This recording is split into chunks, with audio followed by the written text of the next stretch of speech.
So, hello everybody. I feel like I know most of you, and in case I don't, I just want to say that my name is Rikke.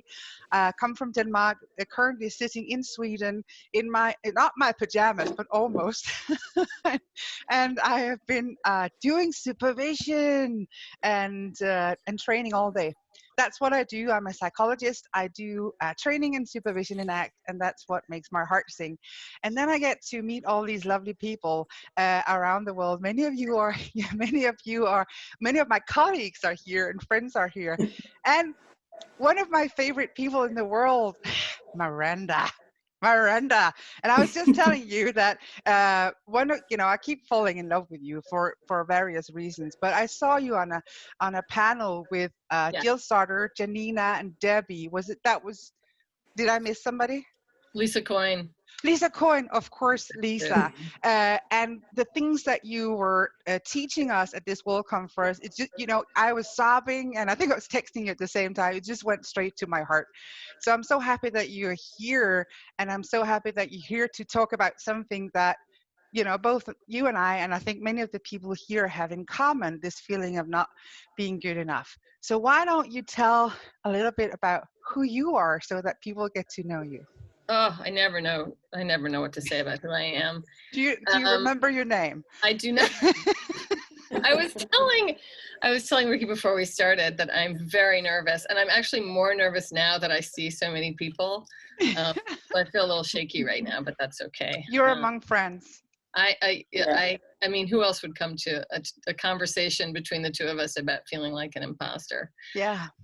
So I'm a therapist. I work outside of Washington, D.C. I'm actually in my office because there's nobody here asking me to make them lunch or help them with online learning, right? So it feels sort of luxurious to be here. I am a longtime member of ACBS. For those of you who are ACT people, you know what ACBS is. And I do therapy, I do training, I do consultation, and I work a lot for ACBS because it's an organization that I really, really love and want to see grow. And do you have like a special role within the ACBS? Is there something? I do have a little bit of a role. I am the president-elect of the Association for Contextual Behavioral Science, which has been really extraordinary and continues to be another source for my imposterism. Do I call you then Miss President? I beg you not to call me that. I actually frequently forget that I'm president, and it's a little jarring when I get reminded, because I think people make attributions about what that sort of thing means. I know that it did for me, and I worry, right, that people will sort of have these expectations that I won't live up to. So I do sort of steer away from that sometimes. Yeah, I know that you do. And so, Miranda, how did you start knowing that you're what is first, let's back it up a little. What is imposter syndrome? What is it? I feel like I should share screen and do some slides. Jill, perhaps you have some slides ready to go on this. I know. You should not. We are at a bar. We do not want any slides. We don't have our slides. Hold on. Let me get my martini. Yes, your martini. Right. I wish. Right. This is a concept that I think sort of people started talking about in the 70s and 80s. And it's not a diagnosis. It's a way of describing an experience that is unbelievably common. Yeah. Right. It's this notion that in whatever capacity, you're talking about, that you're fraudulent. And I think we generally talk about it in this professional capacity. It's certainly very salient when you feel like I'm not a good enough therapist, or I'm not a good enough professional in whatever role. But it's feeling like a fraud, can show up in any part of your life, right? You can feel like a not good enough parent, a not good enough, exerciser, a not good enough friend, a not good enough person of faith. Imposter syndrome knows no limits, and is perfectly happy to follow you around into the various domains of your life. And right, in addition to being unpleasant, and this is one of the things I find interesting about it, is it can really keep you from doing things in your life that you want to do. It can keep you from taking on opportunities and risks or speaking honestly when it would be consistent with the kind of person that you want to be. It would be consistent with the kind of life that you want to have. To say yes to those things. And imposter syndrome can really make your life very small as it gets bigger and bigger and more dominant. And so I've heard your story, a few times. Would you mind telling our friends here with us, like how has the imposter syndrome showed up in your life? It's funny when you say show up, I feel like it arrived before I did. Yeah. Right. Like I recognize feeling kind of not good enough. I felt like I could never keep up with other people. Like I remember in high school, I didn't use colloquial language because I didn't know how to. Right. The other kids were saying, oh, that's cool. Oh, that's awesome. And I didn't feel like I could use that language. Which in retrospect, I think, that poor little me, right? But even then, feeling like I couldn't use cool language and be a cool kid. And I think that trying to kind of escape that feeling of not good enough has shaped my path. Sometimes it sunk me, right? I flunked out of college because I felt like I couldn't keep up and I wasn't smart enough and I didn't know what I was doing. And then when I got back into college, then I started only doing college to be good enough. And then I would go on to get a PhD in clinical psychology in the hopes that having a PhD would make me feel, good. And like that would somehow do it, right? If you've got a doctorate in psychology, then surely that's enough. And that didn't do it. And so I pulled back and decided to keep my professional ambitions very small. And focus on, I also somewhere in here inadvertently got pregnant. And so then I had parenting to do and, found that I was not the parent that I thought I was going to be. I thought I would be really loving and patient and I would address all problems in this. I screamed at my kids and at times I didn't want to hang out with them. And I didn't want to sit in color with them. I thought the good mothers wanted to do. And so I felt bad there too. And I think that I probably would have just continued to kind of avoid one thing and find myself doing another thing until I early on, I mean, this must have been 13 years ago, I joined a peer consultation group of other people who did ACT. And we got so excited. I mean, this is sort of my ACT change my life story too. We got so excited about bringing this model to our part of the world. In Washington, D.C., used to be very few people who knew ACT. But we couldn't afford to pay a peer-reviewed trainer to come. And so we three reluctantly said, ugh, fine, we'll do it ourselves. And the day before the training, we were practicing. And I was supposed to do the introduction. I got up in front of my two friends, right, sort of shaking like this. And I started to present and I couldn't remember anything. And I said, fuck this, I'm not doing it. You guys cover it.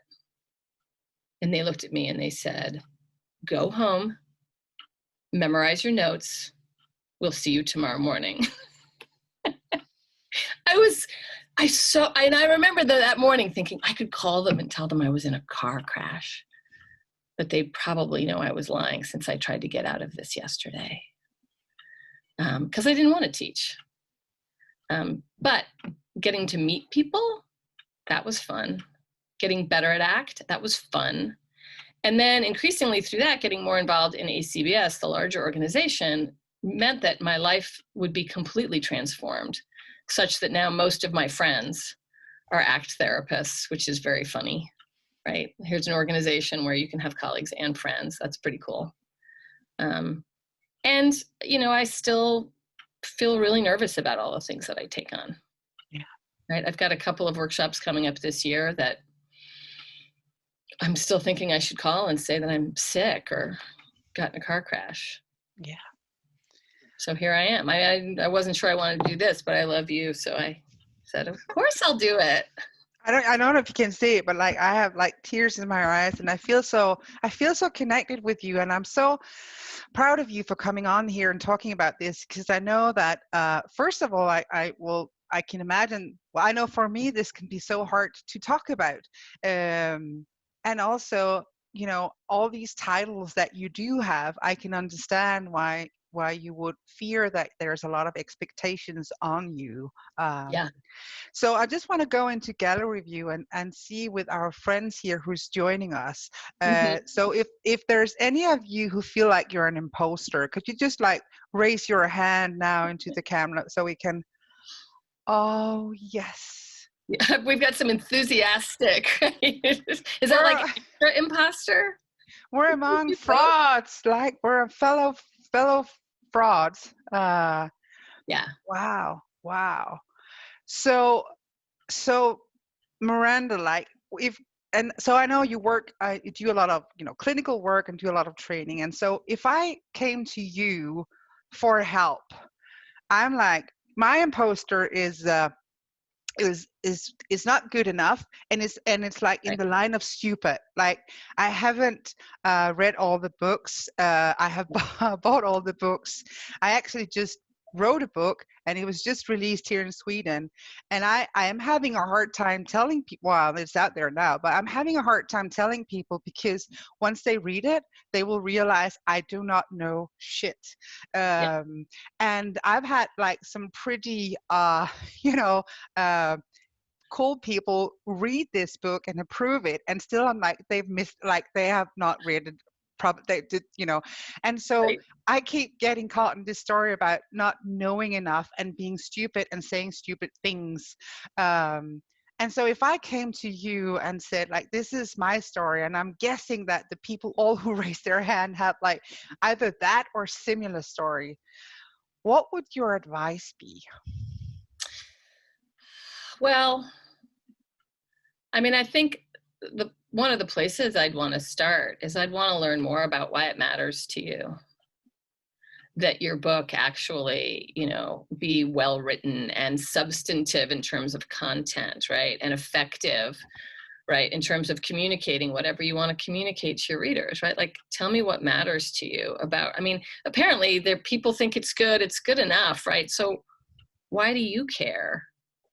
Right. And I just wanted to say that I think there's so many, like if you ask people about the imposter syndrome, you'll get a variety of answers. Right.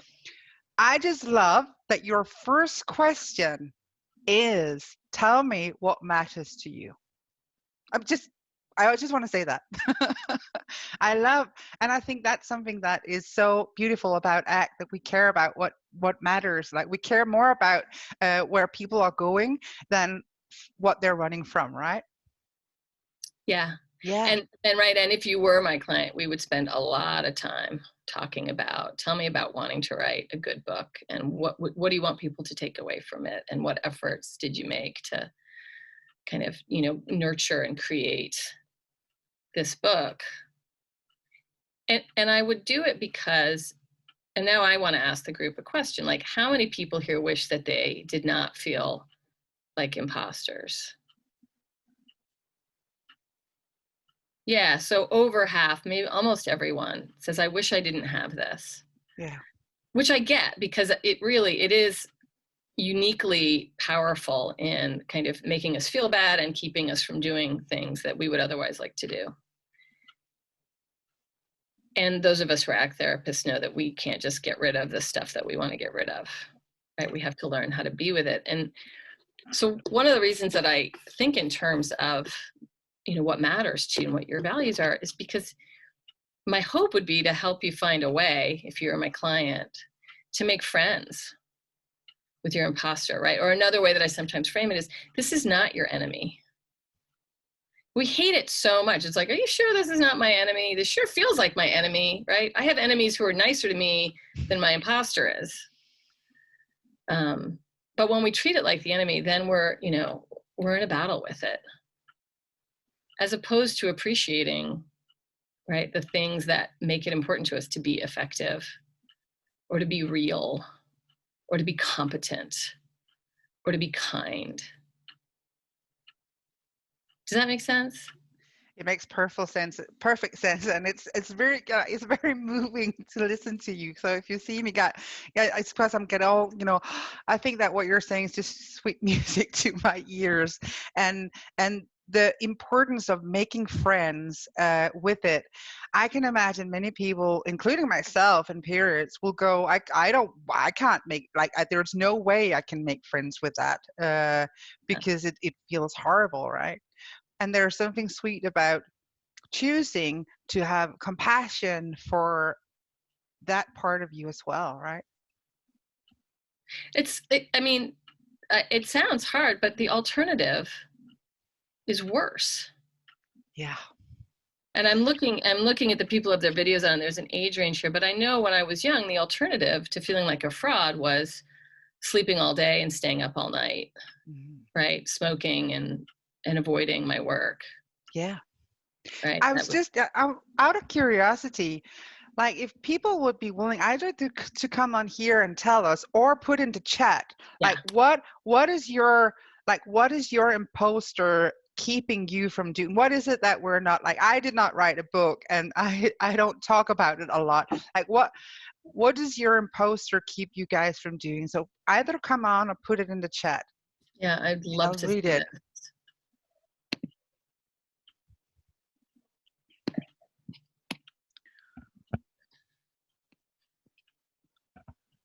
I'm just going to go out and because I know that somebody dreaming big. Yeah. Asking for help. Asking for help, yeah. Teaching, making new friends, going for promotions, being the therapist I want to be, to do a master, to be totally open to my friends, afraid of not being nice, publishing articles and books I've written, feeling good about my accomplishments, furthering my career as a supervisor, sharing things I write, create, and living out my visions. It keeps me from sharing ideas, actually to start doing something meaningful, approaching a new man, talking about my successes, trying new things in counseling session, living my life. Oh my God. Upgrading myself and learning more. Yeah. It just keeps coming in here. And look at the range. Yeah. Right? Everything from dating and friends to dreaming to teaching and working, right? Yes. Being assertive, standing up for myself, writing. Yeah. So why, like, my imposter is having the worst memory and gets me into trouble at job because memory is important for learning and teaching. To be assertive, my imposter is keeping me from showing weakness. Yes. Oh, they just keep coming. And it's just like, it's very, very moving that you guys are willing to share this with us. Miranda, why do you think, like, why does, it seems like this is pretty universal, right? I meet this all the time. One of the things that I work with most is therapists. Like I work teaching therapists to be brave and authentic and put themselves out there. And I just find that it seems like this is very universal. Why do we have this? What, this is sometimes asked in a more like scientific way, and sometimes in more like frustrated, like crying, why? But why on earth? And here's one more. Keeps me from reaching out, being proud of what I do and enjoying my accomplishments. And I think that along with imposter there's for many of us, there's this shame and guilt. Like I felt a lot of shame when I started sharing my accomplishments, and so I rarely do it. And if I do it in teaching context, and I feel so much shame. Could you tell us a little bit, why is that? The shame piece? Yeah, and also why do we have, like, what is imposter? Why does it even exist, you think? Well, I'm feeling a bit like a fraud because I definitely can't answer that question. Dude, should I know? No. But I do. It was interesting that you went right to shame, because I think that they're two big pieces that keep imposter syndrome really powerful. One is that it does tend to evoke shame for us, right? It isn't just, oh, I'm not good at playing golf, right? It's, I'm not good enough. It's versions of I'm not enough, right? And I think anything that connects us to pain is something that we just want to stay away from. Yeah. Right. And so maybe we avoid it, maybe we fight with it, maybe we overcompensate, right? Learn a lot and try to be, sort of perfect for everyone. But we struggle with it in a way that I think keeps us from kind of settling into kind of that full, painful, but important experience of feeling not good enough and needing to decide, right? And shameful about that. Yeah. Shameful, which I find is the most aversive feeling. And then deciding, well, and how am I going to live? Yeah. Right. So I think the shame piece is really hard. And I think the other piece is that, and I'm curious about how people think about this, I think it functions a lot like just more general self-criticism, is that people worry that if they're not really hard on themselves, that somehow there will be a negative consequence, right? I won't try as hard. Like I hear my clients saying, like I have a lot of therapist clients who will say things like, but then I wouldn't keep taking all of these ongoing education courses, right? Or then I wouldn't try as hard, or then I would I think people believe that whole imposter narrative keeps them trying hard and learning and being on their toes, and fail to notice, right, that in fact, it often is the thing that makes us want to hide and go away and not say how we feel, right? It's our values that make us want to, be effective or smart or loving or real or compassionate or, right, assertive, creative. And I was wondering, I've given a lot of thought about, so one of the things that I work a lot with, well, this is like empowerment and teaching people to stand up for themselves and set boundaries and be assertive and share their accomplishments. And I often find that, so not only are we struggling with our inner imposter, and sometimes the environment around us is actually reinforcing it, so that sometimes when we actually do share something, we some of us are getting comments like, oh, don't I don't know how to train, but don't get too high on your horse, or don't believe you're better than others. There's somebody very special to me who did something amazing and was told, could you not tell this in front of your brother because it would make him jealous, and etc. etc. So do you think there are some things in the environment that sometimes reinforces this for us? Absolutely. I think that, and I'll say I do think that there's a gender piece to this, I think, and there's data to support this, that women do, and I think members of other marginalized groups, this varies of course, right? But I think we often do get negative feedback for speaking too well of ourselves, for saying that we are ambitious, right, and want to pursue sort of big things in our lives, right? I think that we are under a lot of pressure to be really nice, right, and to prioritize other people's needs and feelings. And so if we say, right, I'm writing a book, right, is that going to make someone else feel bad if they're not writing a book? And is it your job, Rikke, to not make that person feel bad?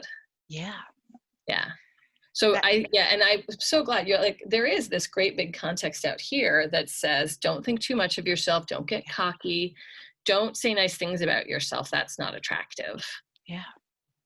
And so one of the things that and I just want to see if you, law of Jante, I don't know. Do you have that expression in the US? What? Janteloven, Jantelagen, law of Jante. It's I think it's you got to help me, guys. I think it's 10 commands. Don't think don't believe you're better than others. Don't talk too much, something like that. It's literally, it's a Scandinavian thing, I'm assuming. And one of the things that, and this is where I want to check with you whether you would, agree with this. One of the things that I work with as well is how we not only handle the imposter syndrome, our inner voices, but also how we respond to others, how we invite others to share their accomplishments, how we celebrate the success of others, how we respond to others in a way that's not shaming, blaming people for sharing something that they're passionate about or good at or have accomplished. Does that make sense? I mean, what it has me thinking about is part of what has made it possible for me to keep saying yes. Yeah. The things that scare me is the support of other people. Yeah. Right. Like I think, and this is one of the reasons I love a conversation about imposterism, is because the more that we say, oh, I feel like you feel like an imposter, the more that I think it actually opens us up to another conversation, which is probably more important, right? Which is, what do you want to do? Or what have you done that you're excited about? And what would you like to share? Understanding, right now, we all feel fraudulent here. We all feel like maybe we're not supposed to say that, or maybe it's not good enough. But we need to be able to talk about both. And I think, what you're describing, right, this sort of kind of more cultural piece, and I think that this shows up across a lot of cultures, right? Don't celebrate yourself too much, don't think too much of yourself. Frankly, I think that that's an idea that really just distracts us from simply being able to say, hey, I worked really hard on something, right? And I'm nervous about it, and I'm excited about it, and I really want to make it good, right? I don't think that that is equivalent to thinking too much of yourself. No. Right. But I think that that's the sort of kind of cultural notion, right, that gets used to keep us quiet. And then we end up not having this conversation. Because, by the way, if I tell people I think I'm an imposter, they tell me not to think that too. Yeah. No, yeah. Don't think about it. So it's like, I should just be quiet. Yeah. So if I say, oh, I just developed this workshop that I'm really excited about, right, then I sound, like maybe I'm a little full of myself. Yeah. Right? Or I had this great session with this client today. Right? Oh, really? Well, maybe, let's see. Yeah. So we kind of can't move in either direction. And I think that little narrow space that we can get trapped in kind of reveals itself as a trap. And I just love what you're saying, because it makes it so hard to do anything right? Yeah. What am I supposed to say? I'm 50th percentile in all things. Yes. And I think that one of the things that you're saying that I really think is important is, again, how we respond to others. So if you say that you feel like an imposter, oh, don't feel like that. Or, I'm scared. Oh, there's nothing to be scared about. Oh, I'm so sad. Don't cheer up. Like all these messages, as if we can control how we feel and think and what we experience. And I think this is so important. Like, this is important that we, when dealing with imposter, not only, as I said, deal with our own stuff, but how we respond to others.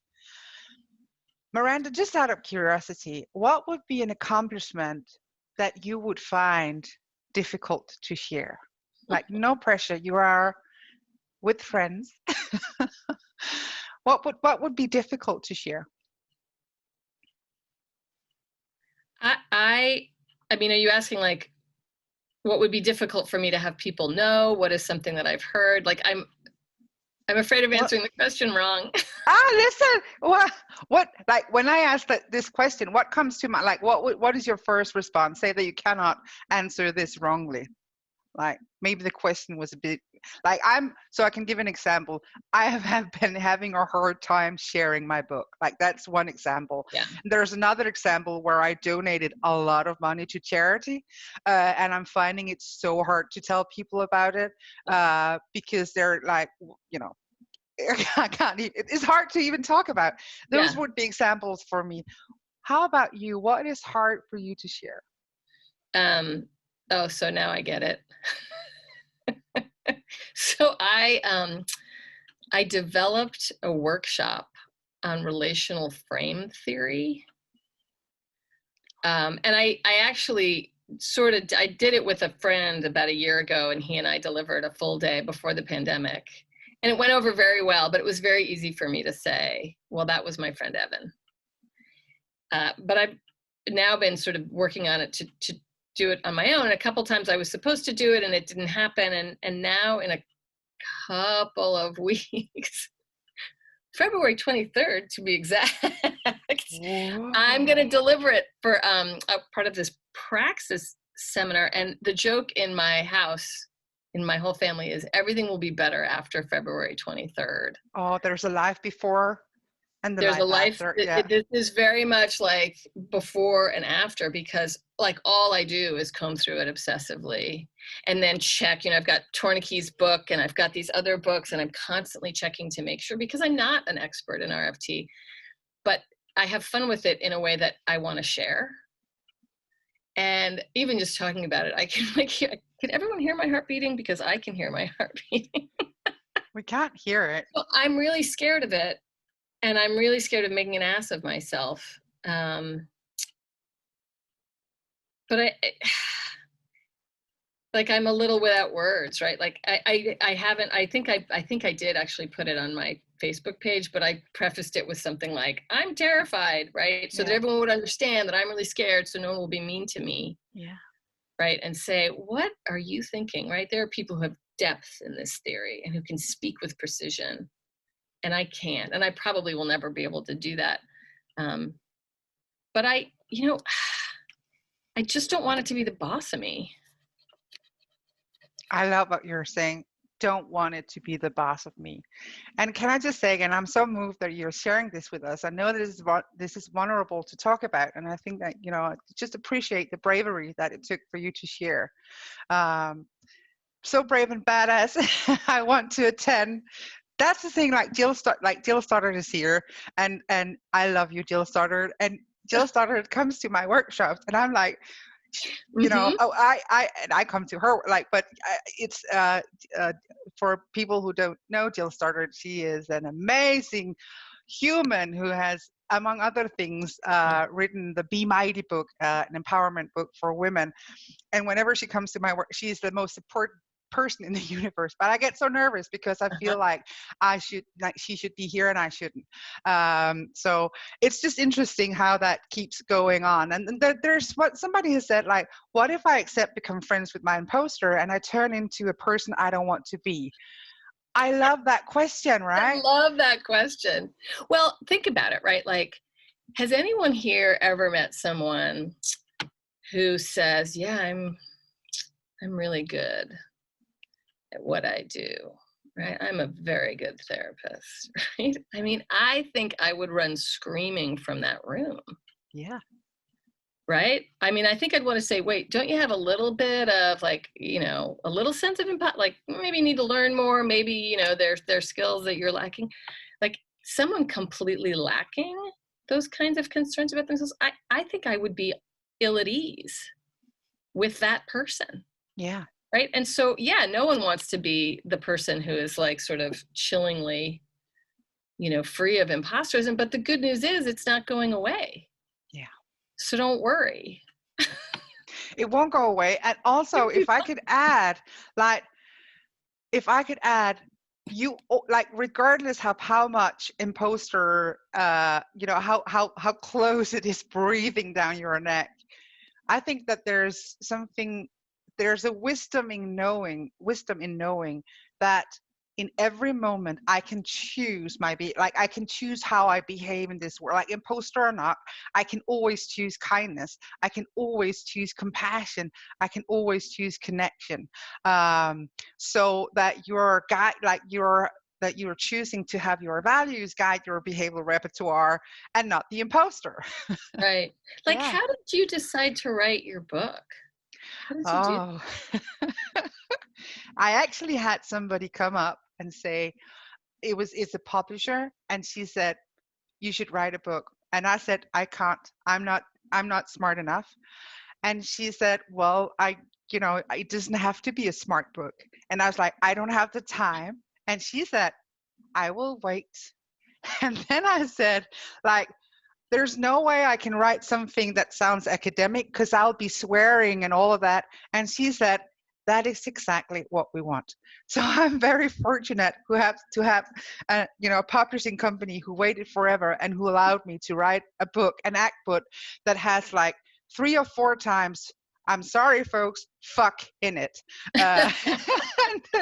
And so it's so that process was, it helped me a lot. And then I had Nicholas, you just mentioned Nicholas Tarnaka, Mr. RFT of Sweden. He read it, and he was very supportive as well. And I think that for me, there's something about giving voice to what is important to me. I think that was what won. Like, I want to talk about what I'm passionate about, and I want to do it in my voice. And the thing that I've learned along the way is that some people won't like it, like either the book or whatever, what we do. Some people won't like it. Yeah. And maybe that's okay. Like, you know, some head nodding, like, mm-hmm. there's one of my, you know, about the course I'm doing, the Fierce, Fabulous, and Female course. One of the lessons is called "Practice Not Being Liked."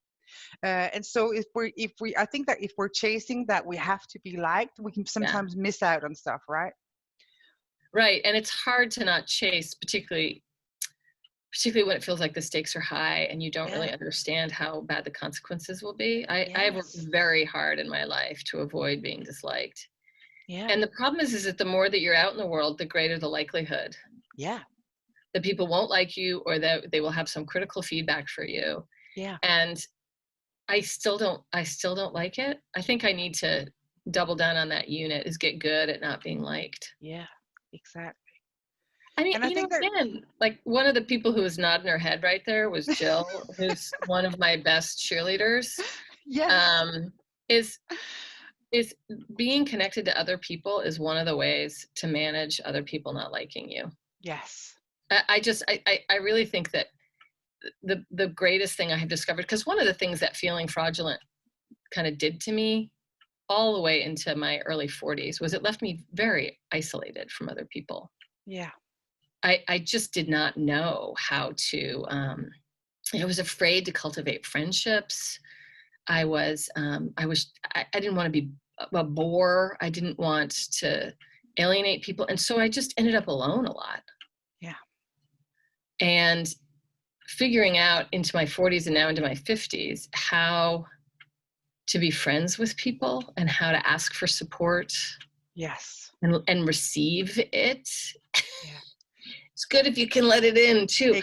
Allowing yourself to get support. Yeah. Yeah, right. And having these people who can speak honestly and credibly to your essential, you know, worthiness as a person really helps it when you make someone mad, or you disappoint someone, or someone doesn't like your work, or whatever it is that you've done. I just think operating in isolation is, I mean, I think that's why things got so small for me, was I didn't just feel like a fraud. I was a lonely fraud. Yeah. It makes me so sad to hear that. And I'm sad to remember it. Yeah, and I'm so happy that you are, it sounds like you're in a different place, like the imposter is still there, but you are more connected with the people around you. Yeah. So there's somebody here asking, how does one break free from isolation? Do you have some tips? How did you break free from isolation, Miranda?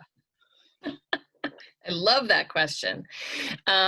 You know, honestly, what I started doing was volunteering. Yeah.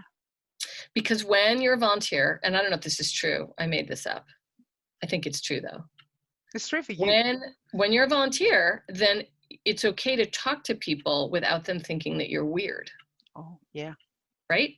Mm. So if you're organizing something, it could be like a doodle poll, or you know, a survey. It could be, you know, bringing something into a meeting, maybe that you've managed to get yourself into a group. Then you're allowed to talk. Yeah. It sounds so ridiculous, but I honestly think that the reason that I made it far enough to be considered a legitimate candidate to be the president of ACBS is because I got really good at doing doodle polls for whatever groups I was involved in. Right. And I volunteered to do other little things, right? Like, oh, I'll edit that. I'll do this, right? That is apparently how you become president of ACBS, because I haven't written a book. I don't even have a blog. I'm not a professor. I'm not a researcher, right? Like, I didn't have any of that, but I'm really good at doodle polls and surveys. You are Miranda Morris. And I'm really good at doodle polls and surveys. and one of the, so before you volunteered, was that then like, because I think that like I think that might be like a choice. Like, I am now going to engage.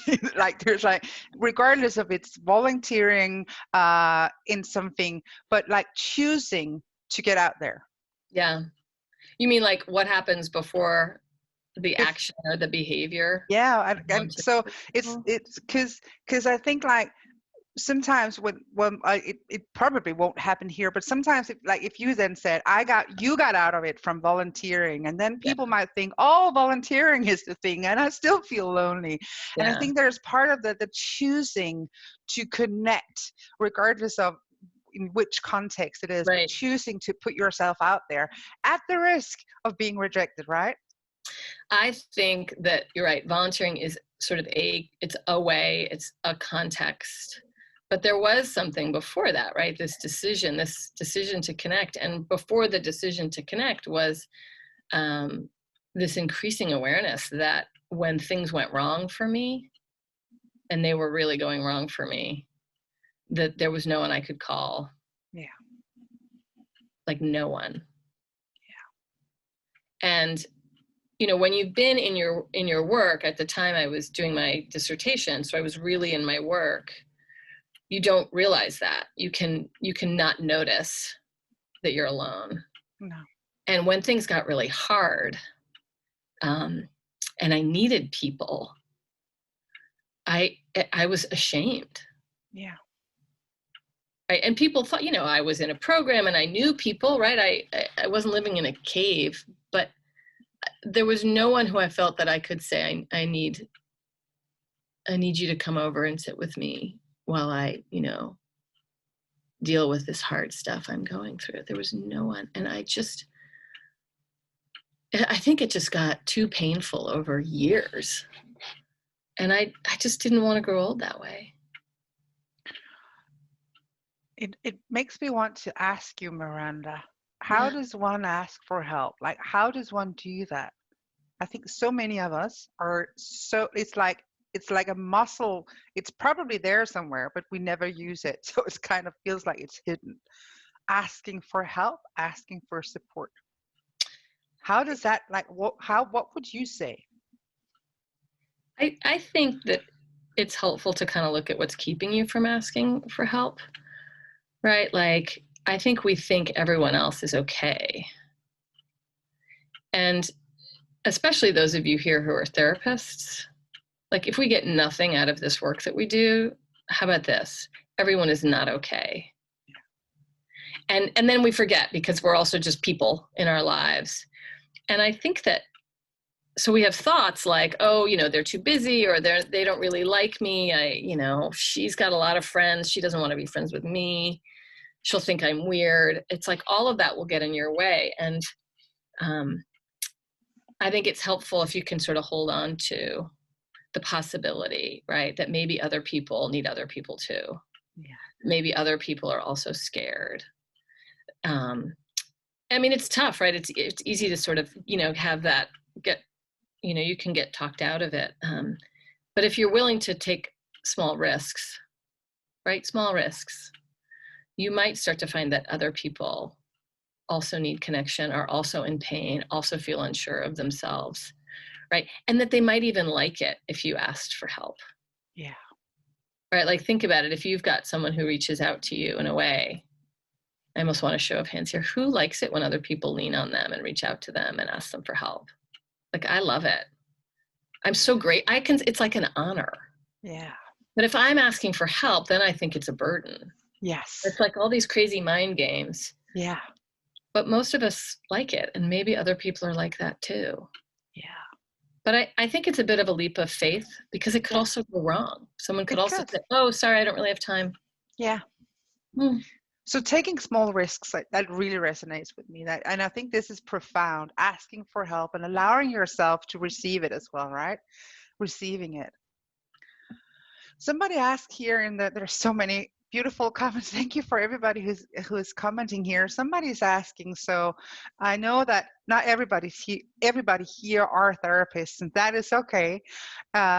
for the people here who are therapists, do you have like a certain exercise or metaphor that you would use when working with imposters?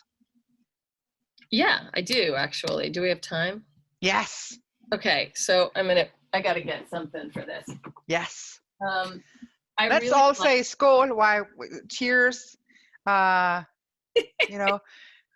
Drinks are optional. Courage is guaranteed. Skål. I could really use a drink right about now, but I have 4 clients.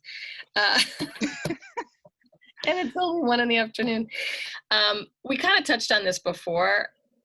This is actually something that I do with my clients. And I did this with my daughter the other day. She was totally into it. She's 19, right? And she feels like a fraud as a friend. Like our joke is, I just want everyone everywhere to love me all of the time. Is that so bad? Right?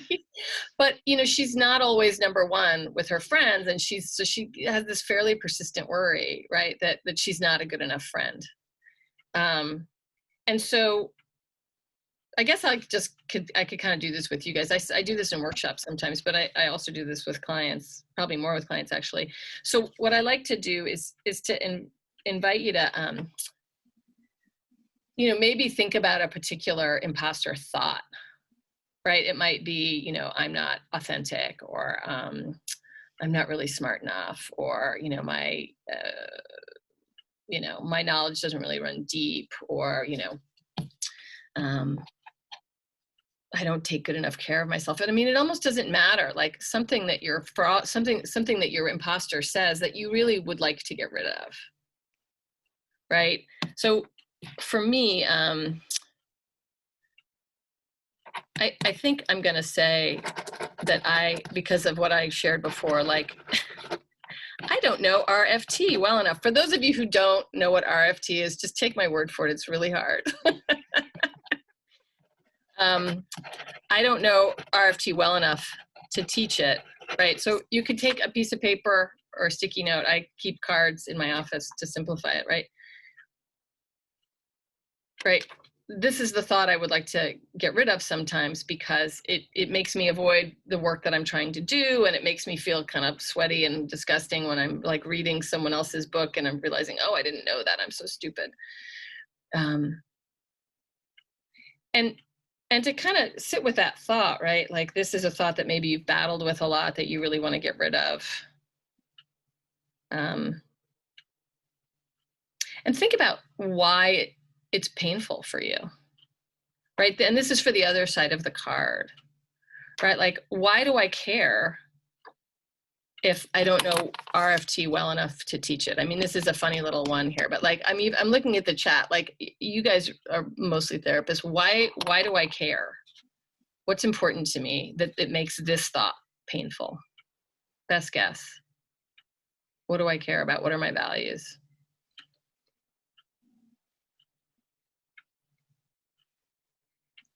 You guys can either put it in the chat or come on and or just come on here and talk. Teaching passion. Oh, passing on wisdom. Oh, I love that. Yeah. Yeah. You want to improve. Mm-hmm. Yeah. To have success, learning and teaching. Yes. To be a good therapist. Be a good therapist. Yeah. Yeah. You guys are nailing it. To help. Yeah. Yeah. Yeah. To be of help to others, being competent. Yeah. I mean, the truth is I'm reading through this, right? It's connecting me with the fact that there are many, many values of mine that belong on the other side of this card, right? So it could be, right, really wanting to be a good teacher. So I'm writing teaching and I'm writing competent, because those two really stand out for me. Like, I love to teach and I want to be good at teaching. And I want to be competent. I don't want to just be sort of to look like a good teacher, but to not really know what I'm trying to impart. I want there to be some authenticity in it and competence. And so as much as I want to get rid of this thought, I'm not good enough, I don't know how to do this well enough, right? It's worth appreciating that it's tied to values. right? And so it kind of gives me pause to think about, like, if I really want to get rid of this, right? If I really want to get rid of it, then something else goes with it.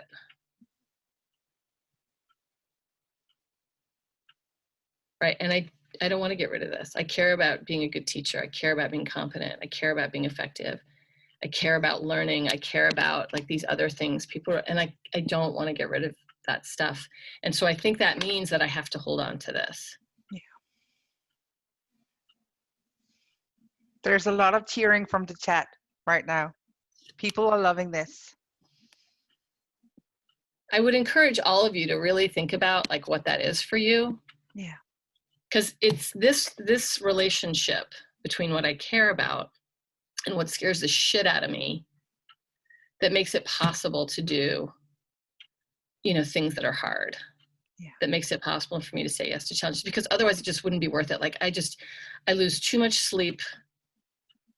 I feel too uncomfortable. I have too much sort of chaotic self-doubt to make it worth it if I didn't really, really care about this other stuff. Again, Miranda, I love this, what you're saying that, and now in the beginning here, the first question you asked me is that, what do you care about? And I think there's something important here regarding the values and the immediate focus on what is it that you want instead of what is that you're running from. It's so profound, so profound. Why don't we give that enough attention? Yeah, it's amazing. I mean, I'm listening to you, Rikke, and I'm like, why don't we talk about that enough? Yeah. We should. Like, can we decide tonight that we're going to talk more about it and remind ourselves to run more towards what we care about instead of running from whatever it is that scares the shit out of us. Yeah. I wanted to invite people here we're kind of at the end of this, and I wanted to, if anybody wanted to come in and ask Miranda a question or connect with us, talk with us, you can put your questions in the chat, but also if you wanted to talk to us. Well, I love Yvonne put in the chat. So we must love our imposter. Haha. It's like, you don't have to love your imposter. I think it's just, kind of saying, oh, you again. Okay. Yeah. Right. Just not being enemies with that painful stuff. And the thing is that I think it's something, well, this touches on I could talk forever about love, but I think maybe you don't have to love it, but maybe you can show it love. Like there's like, if you have to feel love, it can be difficult, but you can actually choose a loving repertoire towards it without even liking it or wanting it, right? Hey, Rikke, can I tell you a story? Yes, you can. So many years ago at my first World Conference, I was hanging out with some people and someone brought up your name. And I know. And literally, I'm so afraid of what you're going to say. I think you'll be all right. I think you'll be all right. And someone said, oh, you haven't met her? And I said, no, I've never heard of her. Who is she? And my friend said, she is the beating heart of ACBS. She is nothing but love. I just remembered that story because you were talking, and so I remember, like, for 2 more years, I'm like, who is she? Where is she? And then I finally met you, and I was like, oh, I get it. You're just so, like, your energy precedes you. And thank you for I'm honored, and I feel a lot of shame now that this comes up. And imposterism. It's totally imposter. And it warms my heart to know that that love is being set together with my name, because I think that is it's Stephen Hayes says something like love isn't everything, it's the only thing, right? Is that what I think? Something like that. And I work a lot with love, showing love for my friends and for colleagues and for ourselves and etc. So yes, namaste. You are made entirely of love. It is your sole ingredient. Love and a little bit of red wine. That's a lovely combination. Exactly. So here's one. I mostly work with students and I'm still in research. Most of the time I feel like an imposter because I'm not much older and know so little, but I also always feel judged about my curvy looks. How can I ease out the pressure and judgment? Oh, so that's interesting. Either we're not, either we're too old or we're not old enough. And or then we're too curvy or too not too like Or not, or less. Oh my God.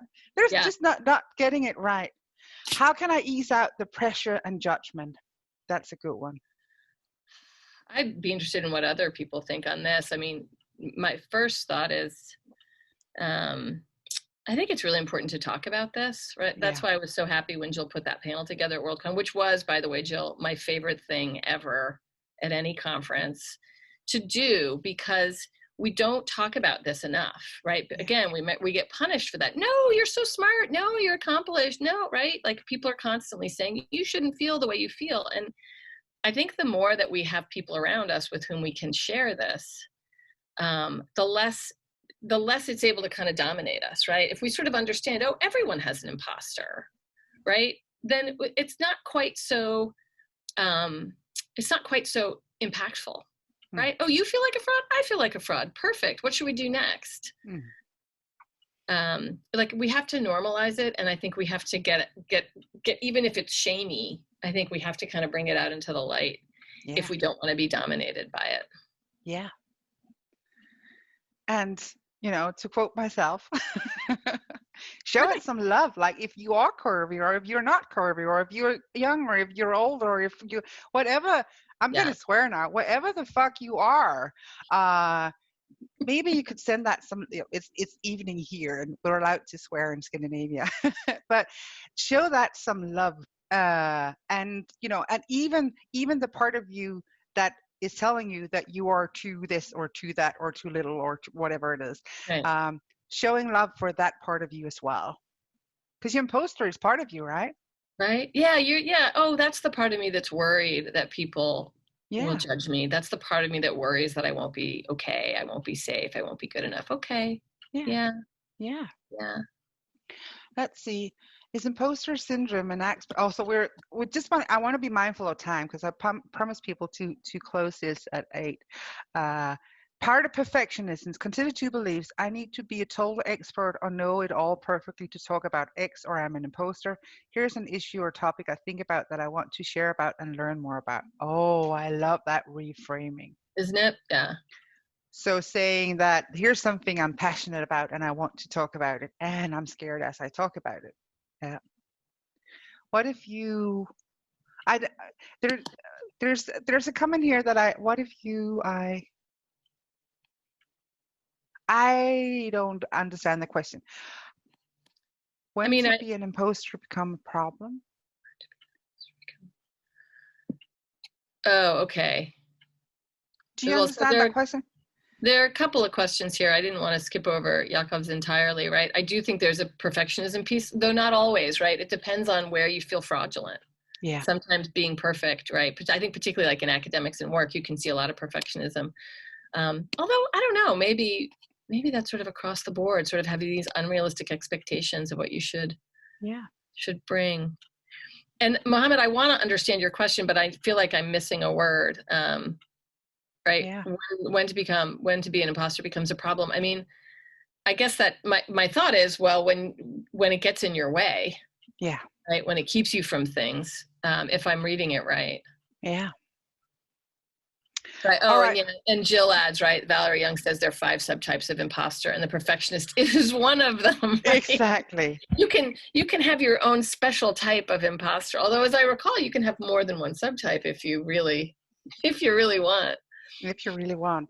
So I'm conscious of the time here, and I just wanted to say I think that Jill, you can take the quiz to find out more here.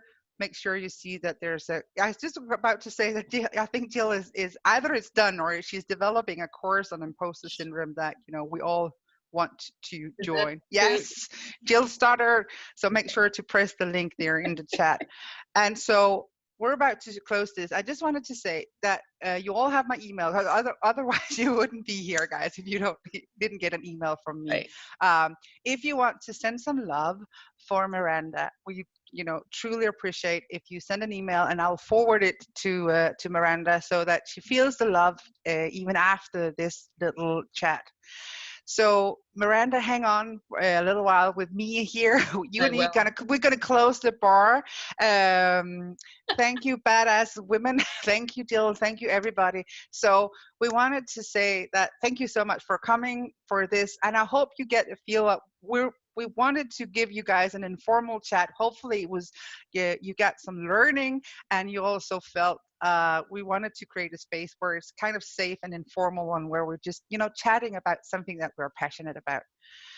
I'm so happy, Miranda, that you chose to come on here. You're so full of wisdom, and I'm so proud of you for sharing. Me. And I just wanted to go. I'm just going to go back into gallery view and see if I can ask people to wave and send hearts and things to Miranda. Yes. And so. Oh, so lovely. Thank you all for joining us. And, I'll send you a replay of this webinar once it's on the website. And I'll ask again, Miranda, to hang out here with me and just close the bar. For the rest of you, the bar is closed. Well, this bar is closed. You can open your own bar. And thank you so much for coming. Go to the next bar. Thank you so much for coming. And we're sending all our love to you guys and your imposters. Bye, guys. Thank you, everyone.